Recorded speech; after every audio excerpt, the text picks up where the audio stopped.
Au nom du Père et du Fils et du Saint-Esprit, ainsi soit-il. Donc, profitez de ce qu'il y a encore un petit peu de soleil pour commencer l'entretien, on aura un petit peu de lumière, avant de peut-être arriver à l'obscurcissement, je l'espère non pas des esprits ni des cœurs, mais simplement du ciel naturel, avec les nuages qui risquent d'arriver, j'espère pas la pluie. Nous verrons, nous nous en remettons la très sainte providence de notre Dieu, de notre Seigneur, qui régit toutes choses, jusque dans les plus petites choses, les plus petits détails. D'ailleurs, je reprendrai ce point-là dans le catéchisme de l'Église, de la Sainte Église catholique, qui nous dit à ce sujet, je le répète parce que c'est toujours bien de bien prendre conscience de cela. Parlons de « Je crois en Dieu, le Père Tout-Puissant ». Nous croyons, c'est-à-dire que nous nous en remettons à lui comme un père, comme un enfant à son père. L'enfant à ses parents, auquel il a toute confiance, il croit en ses parents. Parce qu'il est assuré à la fois de leur amour et d'une certaine manière, pour un petit enfant, les parents ont cette apparence de toute puissance. Ils font tout, ils savent tout faire, Et notre Dieu, lui, a fait toute la création et continue d'agir dans sa création jusque dans le moindre détail. Il n'est pas un manchot, il n'est pas impotent, il est au contraire tout puissant. En Dieu, le Père tout puissant. Et si nous croyons en un Père impotent, nous nous dirions: mon Dieu, permettez-moi d'obtenir telle chose. Et vous auriez comme réponse, bon, moi je veux bien, mais s'il n'y a pas d'accident, parce que vous savez, moi, je fais ce que je peux. S'il y a un accident, non, nous croyons, c'est-à-dire que nous nous en remettons en Dieu, parce que nous savons qu'il est à la fois bonté, amour et tout-puissant, qu'il saura nous conduire à notre destinée éternelle qui sera de le connaître. Nous qui nous confions en lui, qui nous donnons à lui dans la confiance, le verrons dans son resplendissement comme l'aboutissement de notre foi. Ainsi, au sujet de la providence, j'en reviens, providence, Dieu garde et gouverne par sa providence tout ce qu'il a créé, atteignant avec force d'une extrémité à l'autre et disposant tout avec douceur, c'est-à-dire sans qu'on s'en rende compte même. On dit: mais où est le bon Dieu? Il agit en toutes choses. Mais on ne s'en rend pas compte. On ne se rend même pas compte de cette merveille de la création. Tellement il agit de manière invisible. Car toutes choses sont à nu et à découvert devant ses yeux. Hébreux 4, 13, lettres aux Hébreux 4, 13. C'est le catéchisme numéro 302, catéchisme de l'Église catholique, CEC 302. Même celle que l'action des créatures produira. Le témoignage des Écritures est unanime, et donc là nous en arrivons aux vérités de foi divine, de laquelle l'Église, nous avons vu ça précédemment, est la servante. Sujet du magistère, Constitution Vatican II sur la révélation divine, dit que la charge d'interpréter authentiquement la parole de Dieu, écrite ou transmise, a été confiée au seul magistère vivant de l'Église, dont l'autorité s'exerce au nom du Christ. C'est-à-dire les pasteurs que le Christ a établis pour enseigner et aller par toute la terre, les apôtres, les successeurs des apôtres. Et eux a été confié l'enseignement. Et cet enseignement, ce n'est pas n'importe quoi. L'Église professe être la servante des vérités divines, c'est-à-dire des paroles sorties de la bouche de notre Seigneur, de l'Écriture sainte, transmises par la tradition. Car, comme dit saint Paul, ce qui est écrit ou transmis par la tradition orale. écrites. Donc, je répète parce que c'est important de le savoir. Chacun pourrait se penser être le grand maître dans l'interprétation des Écritures, mais non, non. Le Saint-Esprit, à chacun donne sa tâche, et cette tâche d'interpréter authentiquement les Écritures pour transmettre la foi à recevoir. Foi qui naît de la prédication, de cet enseignement du Christ même, c'est ce magistère vivant de le communiquer, de le formuler, tout en étant fidèle aux vérités de foi divine. Les paroles de notre Seigneur sont quelquefois très simples. Quelquefois, dans les Écritures, il y a des choses plus difficiles, qui sont comme implicitement dites. Donc, ce magistère n'est pas au-dessus de la parole de Dieu. C'est l'Église qui nous l'enseigne, toujours dans ce texte sur Vatican II, la révélation divine. Le magistère n'est pas au-dessus de la parole de Dieu, ce qui est des vérités de foi divine. Il la sert, n'enseignant que ce qui a été transmis, puisqu'en vertu de l'ordre divin qui est communiqué à son Église, Saint Pierre, ses apôtres, allés par toute la terre, etc., en vertu de l'ordre divin et de l'assistance du Saint-Esprit, il écoute pieusement, la garde religieusement, l'explique fidèlement. L'Église servante des vérités de foi divine. Donc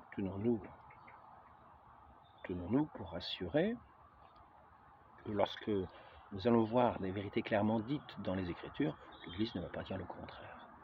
Elle ne pourra pas enseigner le contraire, elle n'aura pas ce pouvoir, car elle reconnaît n'être que la servante. C'est pour ça que dans certaines choses qui semblent, par exemple de l'ordination des femmes, elle n'a pas le pouvoir de faire telle chose parce qu'elle n'est que la servante. Elle ne s'arroge pas des droits, des pouvoirs qu'elle n'a pas.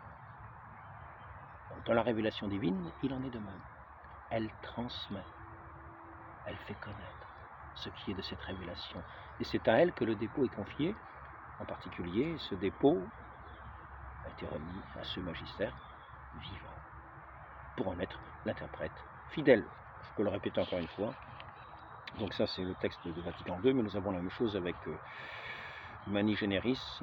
Dieu a donné à son Église un magistère vivant, en même temps que des sources sacrées, pour éclairer, pour dégager ce qui n'est contenu qu'obscurément et comme implicitement, comme il est dit dans la lettre de Saint Pierre, au sujet par exemple des épîtres de Saint Paul,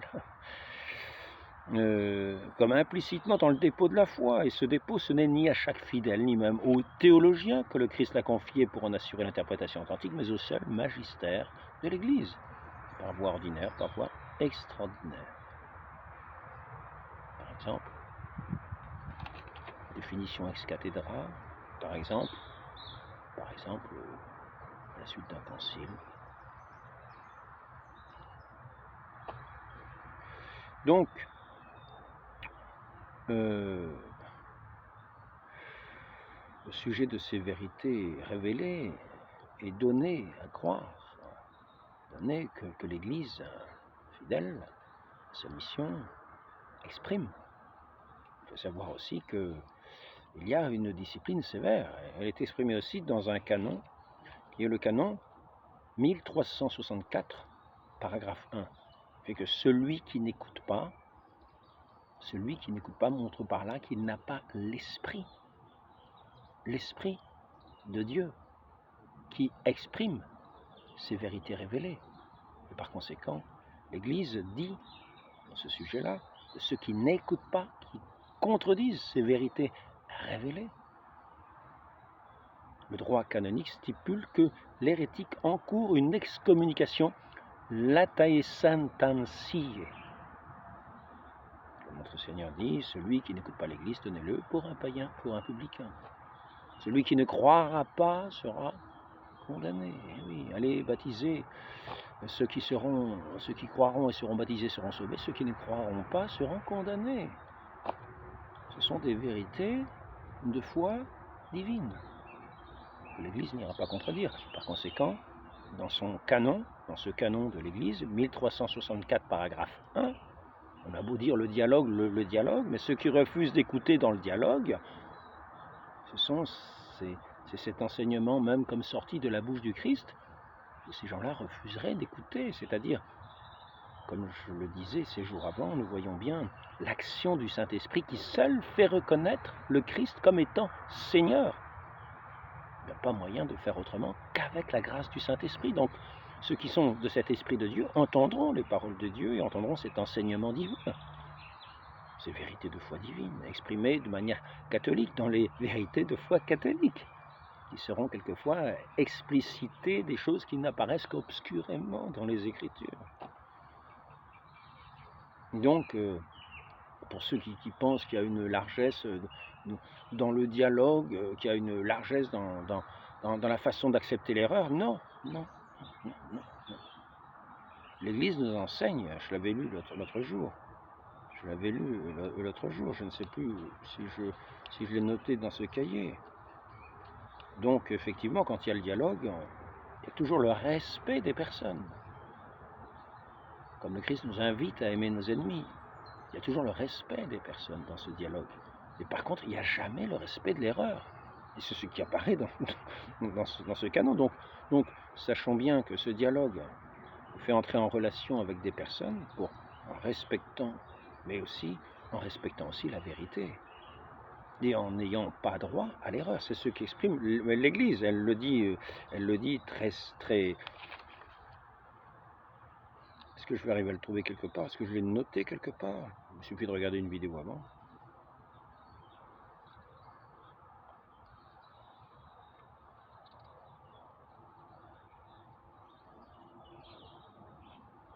Alors, je suis pas sûr de l'avoir noté. Enfin, donc maintenant, je voudrais montrer au sujet de cette, à la fois de ce qui est de l'ordre de la providence, qui fait que nous avons des oreilles pour écouter, que nous sommes de Dieu, que nous sommes opposés à lui. Nous sommes dans une désobéissance, dans une rébellion permanente vis-à-vis de lui, dans un rejet de lui, pour demeurer par endurcissement du cœur dans les ténèbres de l'ignorance, c'est-à-dire par refus d'écouter la parole de vérité qui est la lumière des âmes, des esprits, pour nous faire entrer dans cette vie pleine en Dieu, par son esprit qui, à ce moment-là, est reçu par la personne et nous permet d'entrer dans la vérité tout entière, comme ce soleil qu'elle nous ouvrons, pas trop ouvrir les yeux directement au soleil, sinon on va être aveuglé, mais nous pouvons voir ces rayons dorés dans toute la création. Il suffit de regarder les arbres, regarder toutes ces couleurs, nous permettre de voir cette lumière naturelle, comme la lumière divine va éclairer aussi nos esprits, peut-être de cette même manière, car voir Dieu face à face, peut-être dans l'au-delà, nous aurons cette lumière de gloire. Donc,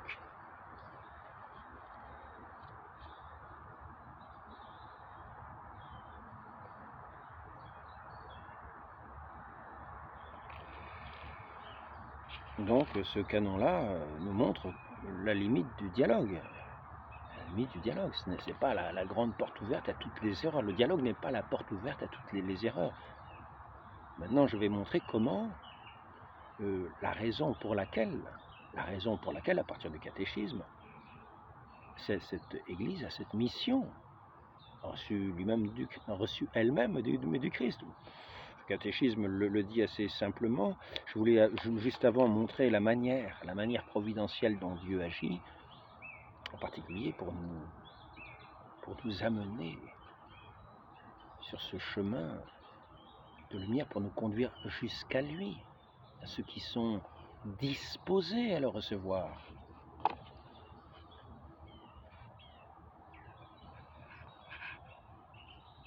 Il y en a qui diront « Oh, des images! Oh, mince alors !» Ce n'est pas une idolâtrie. C'est une représentation pour nous aider à méditer ces mystères. Ils disent quelque chose, comme la création dit quelque chose du bon Dieu, ces images disent quelque chose de ce mystère de la présentation de Jésus au temple, que nous méditons dans le 4e mystère du Saint-Rosaire. Ils emmenèrent à Jérusalem, et ils l'emmenèrent, donc l'enfant Jésus, à 12 ans. Qu'est-ce que je dis, à 12 ans? Mais non. À 40 jours. 40 jours après Noël. La présentation au temple était fêtée hier. Ils l'emmenèrent à Jérusalem pour le présenter au Seigneur, selon qu'il est écrit dans la loi du Seigneur. Tout garçon premier-né sera consacré au Seigneur, et pour lui offrir en sacrifice, suivant ce qui est dit dans la loi du Seigneur, un couple de tourterelles ou de jeunes colombes. Et voici qu'il y avait à Jérusalem un homme du nom de Siméon. Cet homme était juste et pieux.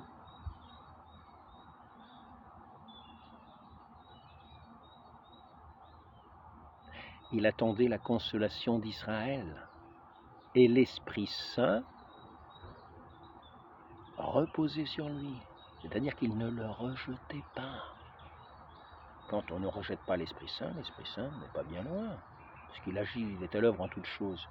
Si on le rejette, on ne va pas écouter ses motions. On va rejeter, on va se rebeller contre tout ce qui est de la vérité. Car l'Esprit Saint, l'Esprit de vérité. Et donc cet homme pieux n'était pas de ceux qui méprisent la vérité ni l'Esprit Saint. Donc l'Esprit Saint reposait, il est dit, l'Esprit Saint reposait sur lui. Et il était docile à ces motions de l'Esprit Saint, à ces inspirations divines. Il était docile. Et à cette époque-là, personne ne connaissait notre Seigneur Jésus-Christ. Il avait 40 jours, il venait de naître. Les bergers en avaient entendu parler par les anges. Les rois mages, les mages, 13 jours après sa naissance, étaient venus l'adorer, toujours par une motion divine et céleste. Tu dis bonjour. Elle s'appelle Alam, mais elle a pas mal à l'âme. Hein. T'as mal à l'âme? Alam. Apparemment, elle a pas mal à l'âme. Elle s'approche. Tu fais pas tomber tout. Hein. Arrête un petit peu, Alam. Arrête un petit peu. Alam, arrête un petit peu. Tu veux passer? Tu veux voir les gens? Alors donc, et voici qu'il y avait à Jérusalem un homme du nom de Siméon. C'était un homme pieux, juste et pieux. Il attendait la consolation d'Israël et l'Esprit Saint reposait sur lui. Il avait été divinement averti. Divinement averti. La providence de Dieu agit en toutes choses. Et notre Dieu sait aussi divinement avertir ceux qui attendent de voir réaliser son œuvre, qui espèrent. Cela, c'est bon pour chacun, ceux qui sont dans ces dispositions, qui souhaitent ardemment voir l'œuvre de Dieu s'accomplir. Attends, tu es en train de dire ou quoi? Qu'est-ce que tu fais, moi? Alors, Alam, arrête un peu. Donc, il attendait la consolation d'Israël, et l'Esprit Saint reposait sur lui. Il avait été divinement averti par l'Esprit Saint qu'il ne verrait pas la mort avant d'avoir vu le Christ du Seigneur. C'est quand même extraordinaire. Personne ne lui a prêché cela. Il a été divinement averti. Donc ne demeurons pas dans une ignorance coupable en disant je ne savais pas, puisque l'Esprit Saint agit de cette manière-là, qu'elle nous fait reconnaître le Christ et même nous diriger providentiellement juste au moment où il faut pour être au bon endroit. Parce que là, justement, c'est ce qui se passe. Il avait été divinement averti par l'Esprit Saint qu'il ne verrait pas la mort avant d'avoir vu le Christ du Seigneur. Il vint donc au temple poussé par l'Esprit, parce qu'il était docile, la notion du Saint-Esprit. C'était pas un rebelle qui, dès qu'il entend parler de Notre-Dame de Lourdes, va se cacher, va regarder ailleurs. Non, au contraire, il fonce. Il y va directement, motion du Saint-Esprit, il le suit. Il va vers la lumière. Et là, il va voir celui qui est la lumière. Et donc, poussé par l'Esprit. Sainte Bernadette, à Lourdes, a été aussi un moment poussée par le Saint-Esprit, un jour où son père lui avait interdit d'aller sur le lieu de l'apparition. Mais elle était poussée par l'Esprit. Et la Vierge Marie n'a pas voulu contredire le père de Sainte Bernadette. Par conséquent, quand Sainte Bernadette est arrivée sur ce lieu, il n'y a pas eu l'apparition de la Vierge Marie, alors que, normalement, ce jour-là, peut-être, il y aurait eu cette apparition. La Vierge Marie n'a pas voulu semblait mépriser la parole du Père de Sainte Bernadette, et donc il y a eu cette émotion qui a poussé Sainte Bernadette à aller sur le lieu des apparitions, et la Vierge Marie ne lui est pas apparue. Et quand elle a dit ça à son Père, j'ai été poussée pour aller sur ce lieu, et elle n'est pas apparue. Et son Père a compris qu'il s'agissait vraiment de choses saintes et divines, et à partir de ce moment-là, il l'a autorisé à retourner sur le lieu de ses apparitions. Et là, nous voyons ce vieillard qui est poussé par le Saint-Esprit. Qui ne serait pas poussé par le Saint-Esprit pour aller vers celui qui est l'étendard, celui qui est la lumière dans sa plénitude, la vérité, le chemin qui me conduit au Père. Le chemin, la vérité, la vie elle-même. Le vieillard Siméon y a été conduit. Il a vu ce petit enfant de 40 jours, le Verbe éternel, qui s'est fait chair. Je ne sais plus ce que je voulais chercher quelque chose à l'instant, mais ça passera. Donc, il vint donc au temple poussé par l'Esprit quand les parents apportèrent le petit enfant Jésus pour accomplir les prescriptions de la loi à son égard, il le reçut dans ses bras. C'est pas tous les jours qu'ils sont allés porter le petit enfant à 40 jours. Hein, c'est pas tous les jours que les parents de l'enfant Jésus sont allés au temple porter pour la présentation au temple. C'était ce jour-là. Et ce jour-là, poussé par l'Esprit, le vieillard Siméon s'y trouvait. Et il n'était pas répulsif aux motions du Saint-Esprit. Et c'est ce qui lui a permis d'arriver à la vérité devant celui qui est la lumière du monde, comme il va le dire. Et quand les parents apportèrent le petit enfant Jésus pour accomplir la prescription de la loi à son égard, il le reçut dans ses bras, bénit Dieu et dit : « Maintenant, Maître souverain, tu peux, selon ta parole, laisser ton serviteur s'en aller en paix, car mes yeux ont vu le salut, ton salut, que tu as préparé à la face de tous les peuples, lumière pour éclairer les nations et gloire de ton peuple Israël. » N'est-ce pas beau? Voilà. Donc, dans les dialogues, sachant que le Saint-Esprit est à l'œuvre, si en plus on parle, il est à même de reconnaître ce qui est de la vérité, de l'enseignement de l'Église. Si la vérité était confiée comme en dépôt, afin de pouvoir non seulement l'exprimer, la dire, la faire connaître, mais aussi d'expliciter les points qui en sont quelquefois, qui en paraissent à l'esprit difficiles à comprendre, de façon à les amener, à les présenter de telle manière que ces points qui paraissent à première vue difficiles, qui sont comme implicitement dits, apparaissent à l'esprit, soient une nourriture de l'esprit. L'Esprit Saint, à nouveau, est à l'œuvre pour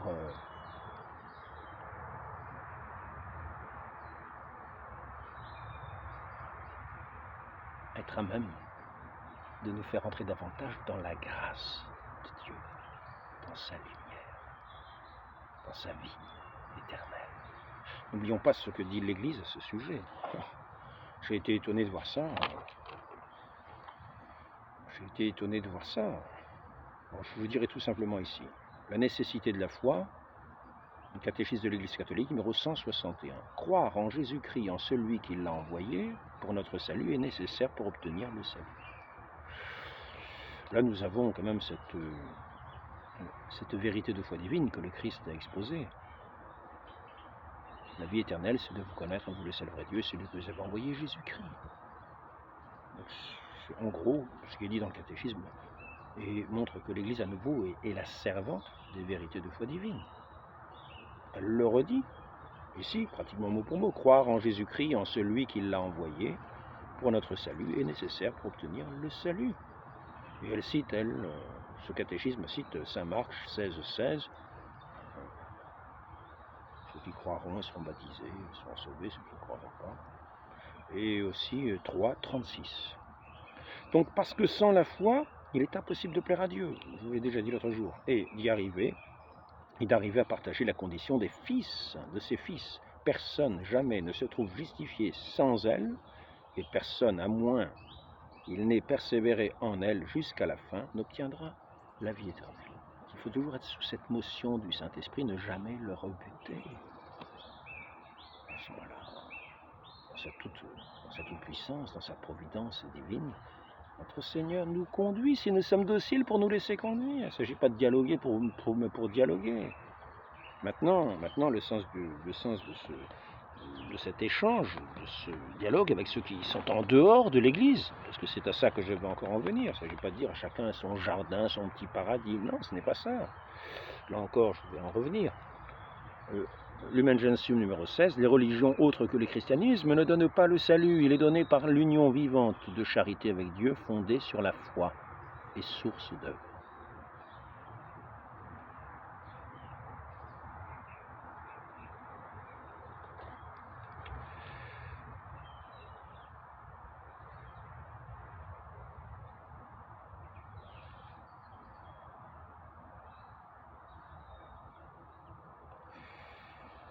Donc, mission et exigence de la catholicité de l'Église.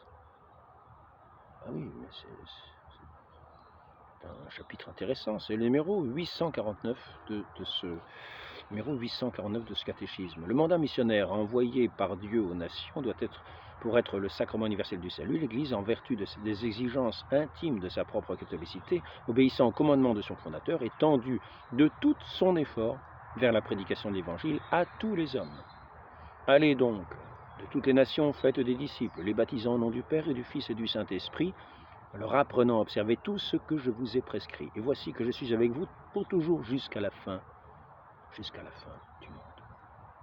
Saint Matthieu, chapitre 28, versets 19-20.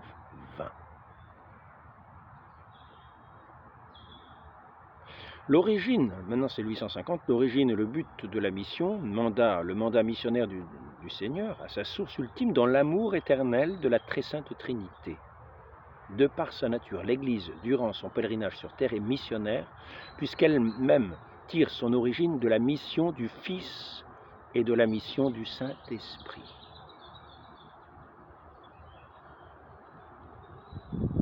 Selon le dessein de Dieu le Père. Et le but dernier de la mission n'est autre que de faire participer les hommes à la communion qui existe entre le Père et le Fils dans leur esprit d'amour. Clairement dit quand même. C'est beau. Maintenant, 851, le motif de la mission, c'est de l'amour de Dieu pour tous les hommes que l'Église a de tout temps tiré l'obligation et la force de son élan missionnaire. Car l'amour du Christ nous presse. Porter le salut. Et ce, c'est déjà le salut. C'est la connaissance. La connaissance. La vie éternelle, c'est de vous connaître, vous, le seul vrai Dieu, celui que vous avez envoyé, Jésus-Christ. Voilà. La vie éternelle, le salut. Le salut. Il ne s'agit pas d'écouter tous les faux prophètes. L'Esprit Saint, si nous sommes dociles, nous conduit. Si nous sommes indociles, si nous faisons partie des boucs, nous serons à la gauche, jour du jugement. Car n'oublions pas, c'est de foi divine, des vérités de foi divine, le jugement final qui est exprimé dans le credo. Et les boucs à la gauche et les brebis à la droite. Venez les bénis de mon Père. Les boucs, les vieux boucs, allez-vous-en. Loin de moi, je ne vous connais pas. Vous qui commettez l'iniquité, qui rejetez l'Esprit Saint, qui avez toujours rejeté l'Esprit Saint, qui vous aurez permis d'entendre mes paroles, sont le pain de vie, qui vous aura fait reconnaître le Père et l'aimer, plutôt que de l'injurier sans cesse.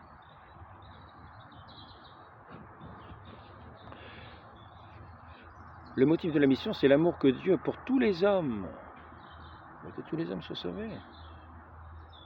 Mais que tous les hommes soient sauvés. C'est pour ça que nous sommes envoyés, nous espérons, dans la vertu d'espérance aussi, que chacun puisse finalement se convertir et recevoir l'Esprit qui permettra d'entendre les paroles de vie, d'être guidé par lui jusqu'au salut. L'Église, en tout temps, a tiré l'obligation et sa force de son élan missionnaire, car l'amour du Christ nous presse. 2 Corinthiens 5, 14. En effet, Dieu veut que tous les hommes soient sauvés et parviennent à la connaissance de la vérité. Voilà. Nous y revenons, 1 Timothée 2, 14. N'oublions pas que l'Église est la base et la colonne de la vérité. Voilà, lettre à Timothée aussi. Dieu veut le salut de tous par la connaissance de la vérité. C'est ce que nous avons déjà dit plusieurs fois. Mais ce n'est pas bien compliqué quand on est docile au Saint-Esprit. Regardons le vieillard Siméon. Personne ne connaissait notre Seigneur Jésus-Christ. Et pourtant, il y est arrivé direct. Par la providence, par la douce providence qui l'a poussé à se rendre au temple et à prendre l'enfant dans ses bras et qu'il a reconnu par la motion du Saint-Esprit comme étant la lumière des nations, gloire d'Israël, son peuple. Dieu veut le salut de tous par la connaissance de la vérité. Le salut se trouve dans la vérité. C'est pas compliqué. Pourquoi choisir le mensonge quand on peut avoir la vérité? Sinon peut-être par des intérêts, par Dieu ou l'argent, comme il est dit. N'est-il pas vrai, Dieu ou l'argent? Faisons très attention, car l'argent, nous ne l'emporterons pas avec nous le jour du jugement. Ceux qui obéissent à la motion de l'esprit de vérité sont déjà sur le chemin du salut. Mais il faut persévérer, comme nous l'avons vu à l'instant, jusqu'à la fin. Jusqu'au bout. Il faut persévérer. Et sans se décourager. Sans présumer de toute l'œuvre de Dieu. Qui est tout-puissant, qui est capable d'accomplir, qui peut accomplir les choses les plus inimaginables, même le plus doucement, le plus invisiblement, le plus discrètement. Ceux qui obéissent à la motion de l'esprit de vérité sont déjà sur le chemin du salut, mais l'Église, à qui cette vérité a été confiée, doit aller à la rencontre de leurs désirs pour la leur apporter. C'est comme quelqu'un qui a faim, si vous avez votre sac plein de provisions, et vous restez en train de... il aura faim, bien sûr. Il aura faim de cette nourriture et vous donnerez rien. Si, c'est ça, la faim, la soif de vérité. Ceux qui ont soif de vérité. Et l'Église qui est détentrice de cette vérité, qui en a le dépôt, à qui le Christ en a confié le dépôt, qui est lui-même le fondement de cette Église, qui est lui-même la vérité.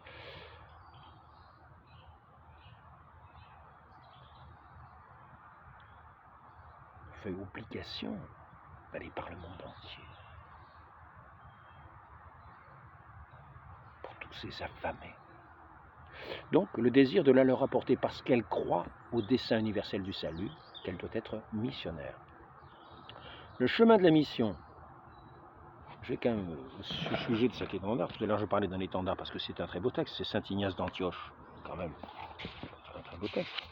Et Saint Ignace d'Antioche, mort martyr dans les premiers siècles, associé au mystère pascal, devenant conformé au Christ dans la mort, fortifié par l'espérance. Il ira au-devant de la résurrection. Non, ce n'est pas ça, je me trompe. C'est ici. Notre existence est le fruit de sa bienheureuse passion. Qu'il est nécessaire pour lever son étendard, qu'il est ressuscité pour lever son étendard dans les siècles à venir, afin de rassembler ses fidèles et ses saints venus du judaïsme ou du paganisme dans l'unique corps de son Église. Donc, le Christ est comme l'étendard dressé sur le monde.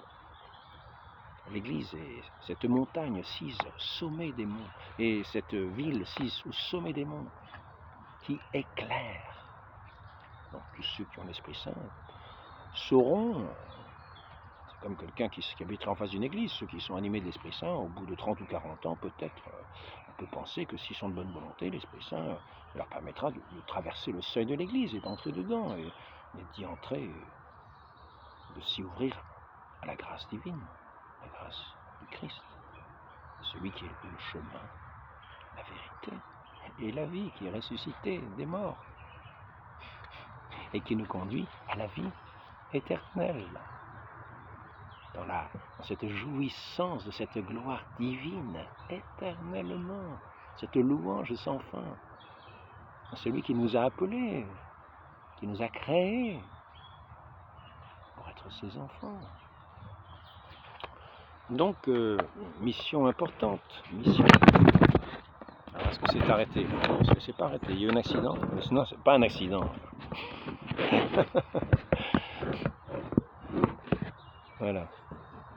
Il doit y avoir des maladresses. Manque de précaution, maladresse. toujours des petites leçons à tirer. Chemin de la mission, l'Esprit Saint est le protagoniste de toute mission ecclésiale. C'est lui qui conduit l'Église sur les chemins de la mission et qui conduit chacun. Celle-ci continue à développer au cours de l'histoire la mission du Christ lui-même. Qui fut envoyé pour annoncer aux pauvres la bonne nouvelle. C'est donc par la même route qu'a suivi le Christ lui-même que, sous la poussée de l'Esprit du Christ, l'Église doit marcher. Et chacun de nous, chacun qui prétendons être dans ce dialogue, pour chercher la vérité. Si nous sommes dans un dialogue pour chercher la vérité, si nous sommes dans un dialogue pour simplement dialoguer pour quelques raisons, non. Nous sommes dans un dialogue, c'est parce que nous voulons ouvrir l'oreille véritablement à la vérité. Nous voulons ouvrir les yeux à la vraie lumière.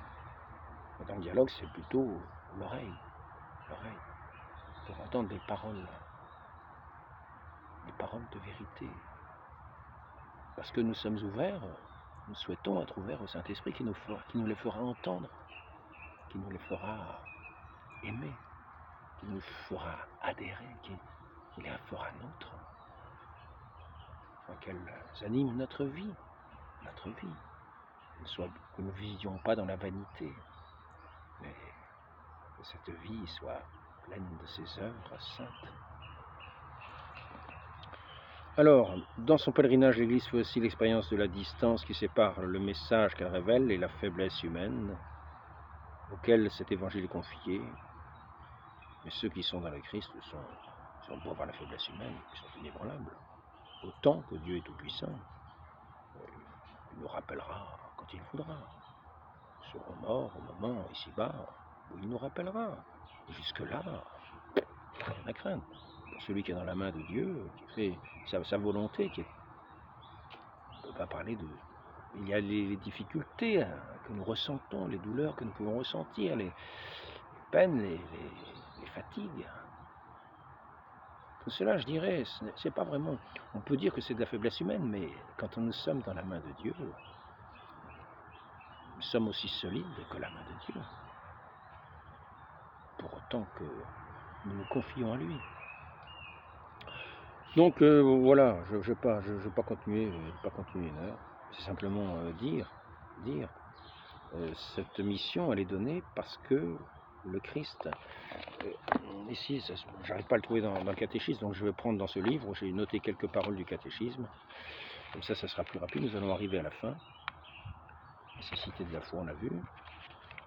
L'Église, nécessité, ceux qui refuseraient d'entrer dans l'Église, d'accord, on l'a vu aussi. En écoutant les paroles de vérité, sous la motion du Saint-Esprit, en sachant que l'Église est fondée par notre Seigneur, qu'elle est l'arche du salut. Bien, ici, ceux qui refuseraient soit d'entrer dans l'Église catholique, soit d'y persévérer alors qu'ils la sauraient fondée de Dieu, par Jésus-Christ, comme nécessaire, ceux-là ne pourraient être sauvés. Rejette sans cesse.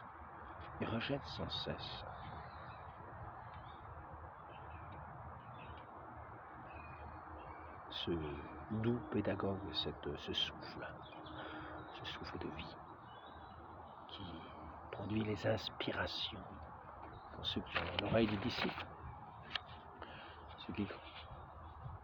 L'Église a le devoir en même temps que le droit sacré d'évangéliser, c'est ça, AG 7. C'est le Concile Vatican II. Tous les hommes, a le devoir d'évangéliser tous les hommes.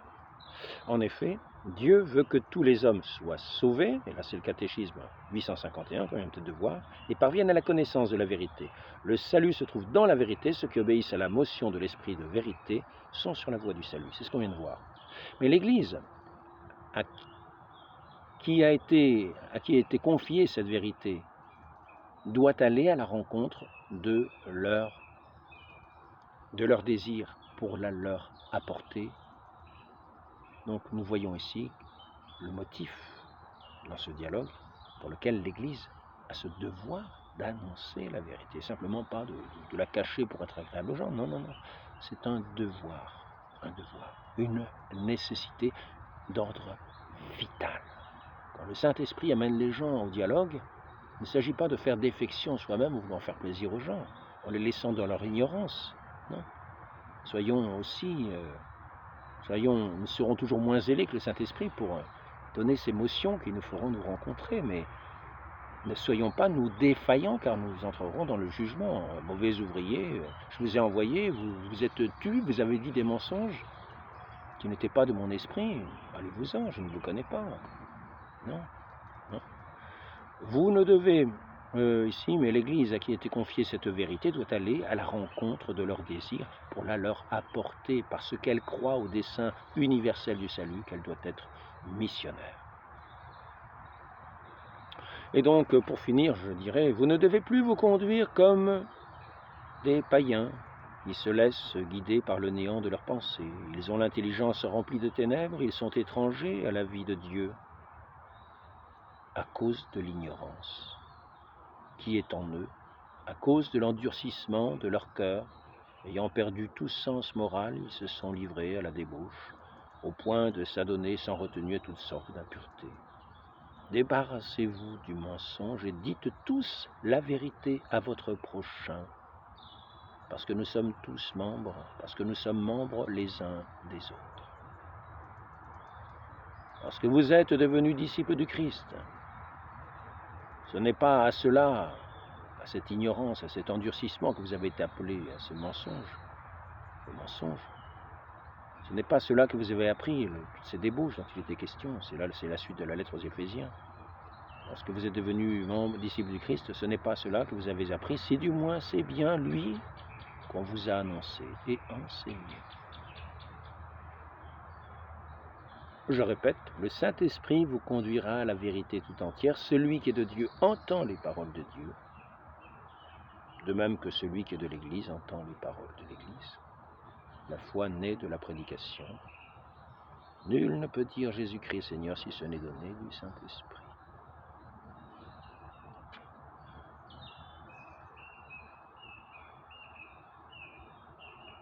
Je crois que je vais arrêter là.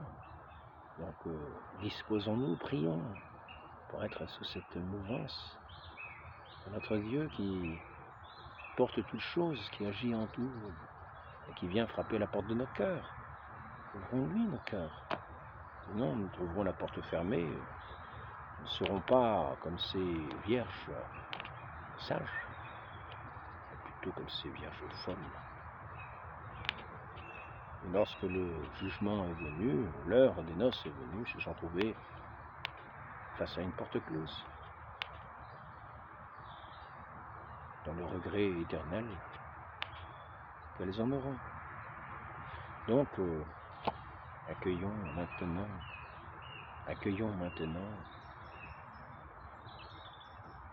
celui qui est venu, accueillons dans la foi, parce que cette mouvance du Saint-Esprit, accueillons dans la foi. Faisons cet acte de foi, notre Seigneur, qui a donné sa vie pour nous, qui est mort et ressuscité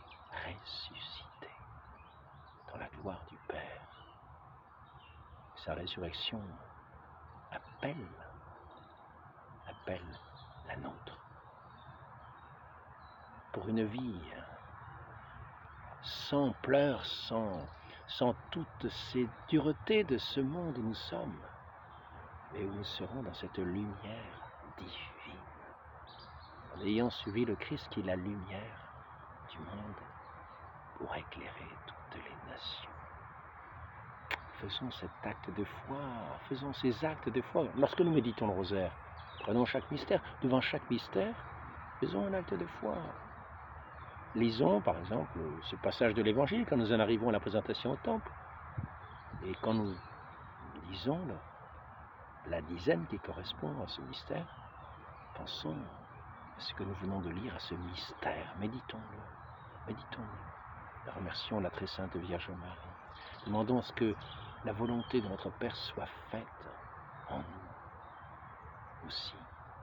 Que nous devenions des participants à l'œuvre divine en acquiesçant à sa volonté. Sous le souffle du Saint-Esprit, à la suite de celui qui est venu pour être notre lumière. Marie conçue sans péché, priez pour nous qui avons recours à vous, au nom du Père et du Fils et du Saint-Esprit. Amen.